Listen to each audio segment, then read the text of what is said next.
All right, we got Diesel here in a compromised position, and we're gonna talk about. We're having some questions from some real ones, by the way. Sin Boogie, Michael Warren, the man Justin, about how to avoid the horrible tragedy of duck tuts and keep your tuts straight, especially with these ones, which it gets. See, look at that, gets real challenging. So Diesel is going to show us some exercises.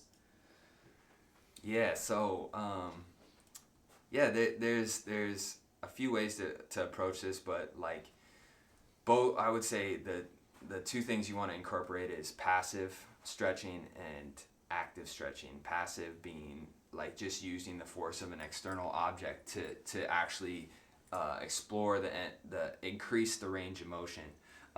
One that I like to do is like I'll be on all fours and This is called, just for so we can be technical, this is called tabletop position. Tabletop. In yoga class. Tabletop.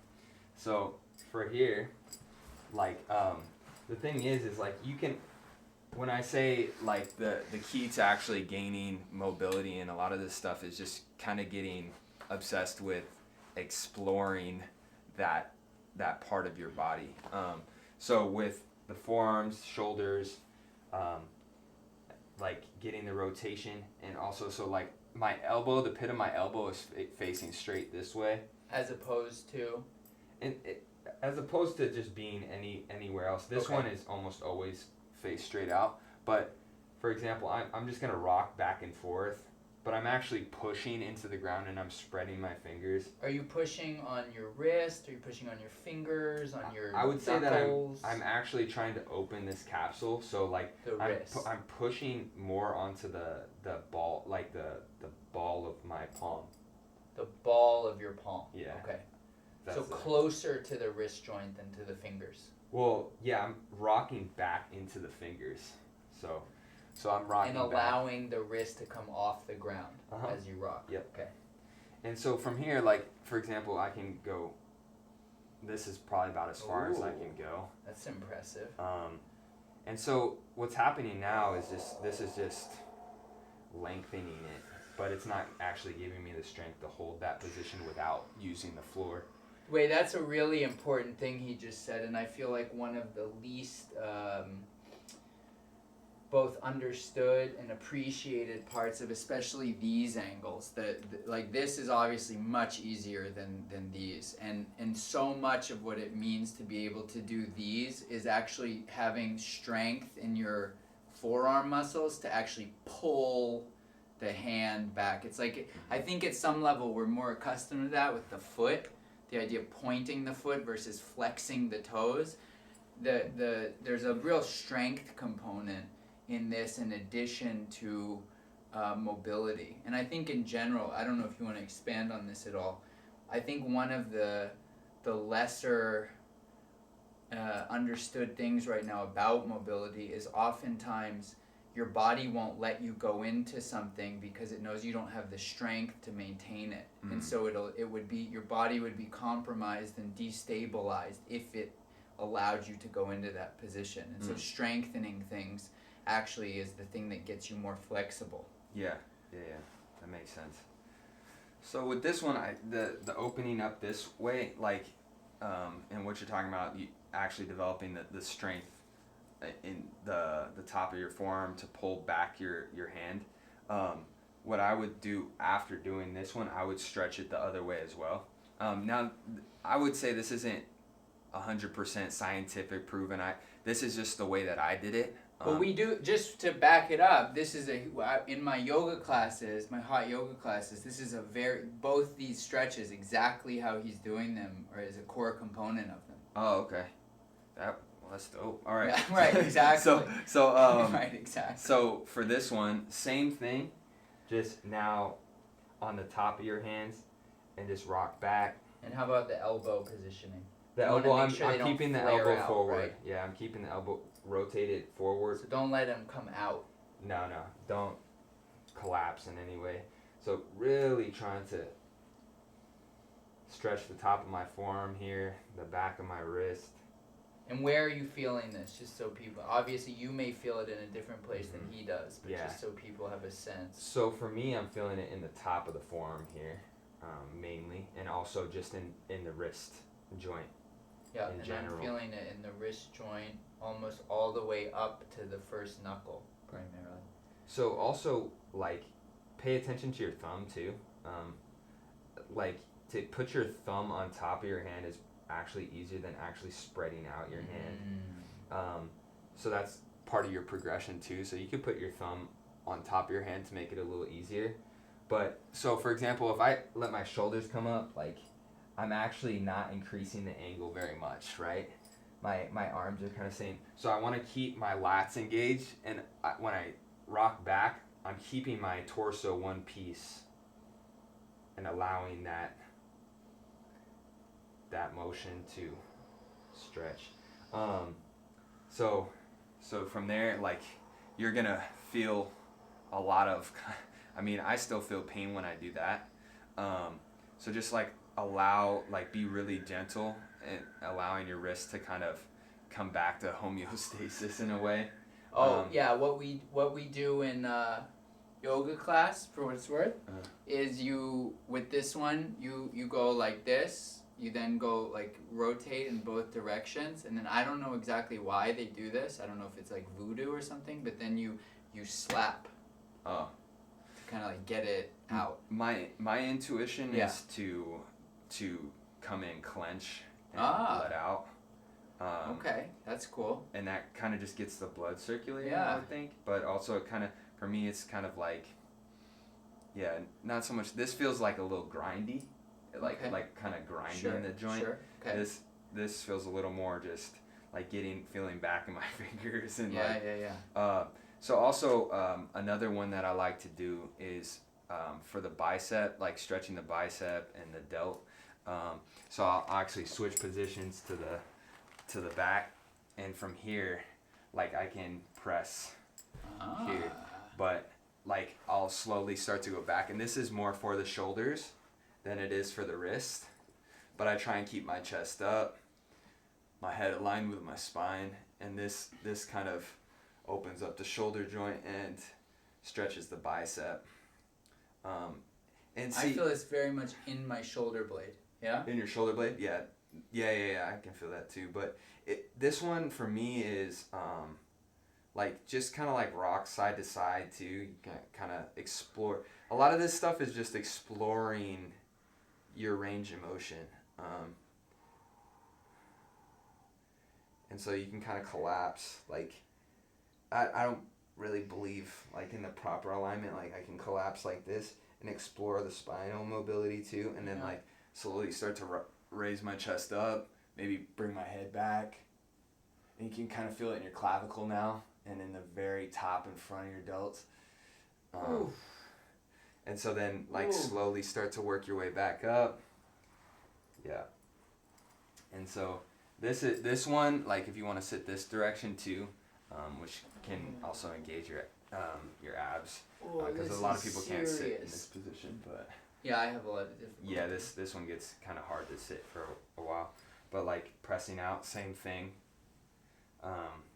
Also, like, you know, there's different schools of thought on this sort of stuff, but like stretching for long periods of time versus like really intentionally trying to pull your finger back and then setting it down, not just like using the floor to push, but actually flexing the back, like the top part of your forearm, and allowing it to build the strength as well.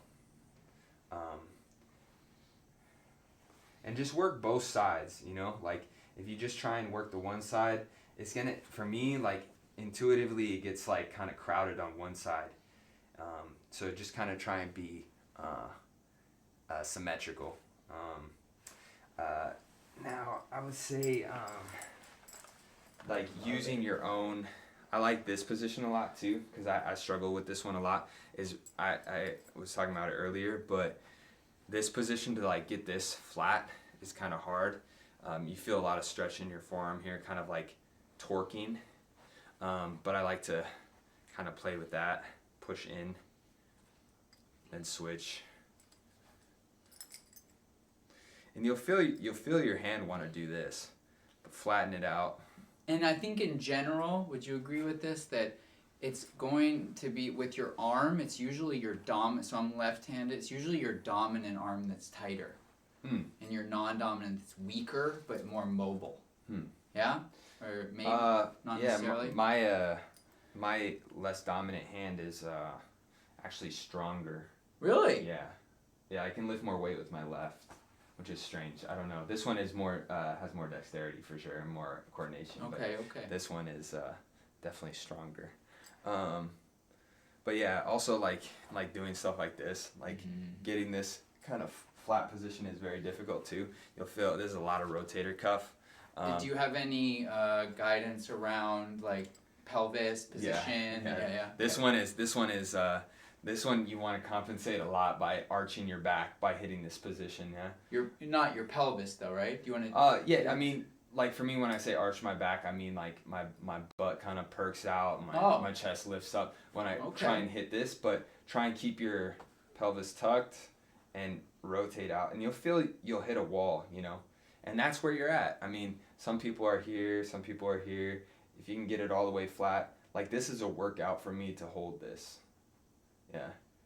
And I would feel like this also lends itself super well to, where did I put this? This is not necessarily the right one, but band stuff. These kinds, if you have a wider band, this kind of stuff. Yeah. Strengthening for rotator. Yeah. Or even if you had a longer band that was like kind of stretchy here, and you could kind of, as they say in yoga class, pulse a little bit. Yeah. Pulse, and I definitely start to feel it. On that note, when you were talking about the different schools of thought around holding things intensely versus, I definitely seem to, if I just look at the evidence of my own experience, I feel like rocking has more opening than holding. Yeah. The holding to me is, it depends, you know, like when I say hold, it gets into those isometric type, right. Like when you get here and you're just like, you're really like pretending that you're pushing against a wall. Yeah. Like I'm starting to vibrate a little bit, but it's like I think there's I would say this is like more of a workout. I'm not sure what will actually increase more mobility. That'd be interesting to look at. But the pulsing, it's like to me it's like kind of voluminous. Like it's like creating reps, you know. But I also think when it comes to the mentality and the intention behind the movement, rocking might be better for you in the sense that you feel the end and you relax. Feel the end, relax. Feel the end, relax, and that's allowing your intention to stay strong. Right. Instead of like really think of Tabo's thing of like find 100% and then come back a little from it. Yeah. So that you're never at the actual physical end range. Yeah, and also the finding your 100%, because your 100%, if you work on these end range mobilities, like you will increase your 100%. Right. Yeah. So when you look at these incredible movers, dancers, like they do stuff and you're just like, yo, I can't even move my leg. Like if you look at capoeira people or like, different b-boys or like, they didn't start off like that. It's just also just exploring that end range of motion daily, like a daily practice of that, you know, and approaching it from different angles, not just like static, but also active. And like with b-boys, if you look at like when they hit freezes or something like that, they're not holding that for a minute. Like in some like yoga that's not flow oriented, you know, like you're just like stagnant for a long period of time. That can be one. That's one approach, and that works for some people. But like for b-boys, they'll hit like super extreme poses, and then that is increasing their mobility as well, you know. And that's all active when they hit freezes, you know, because everything's engaged. Opposed to just passively. I mean, part of it is passive, but Yeah. I mean, I hope the wrist thing helps. I would say just stay diligent. You know, like to me, it's about daily exploration. And you know, like Yeah, that's I don't think you can say that too much. Like these kinds of things. Like what actually this really has tripped me out.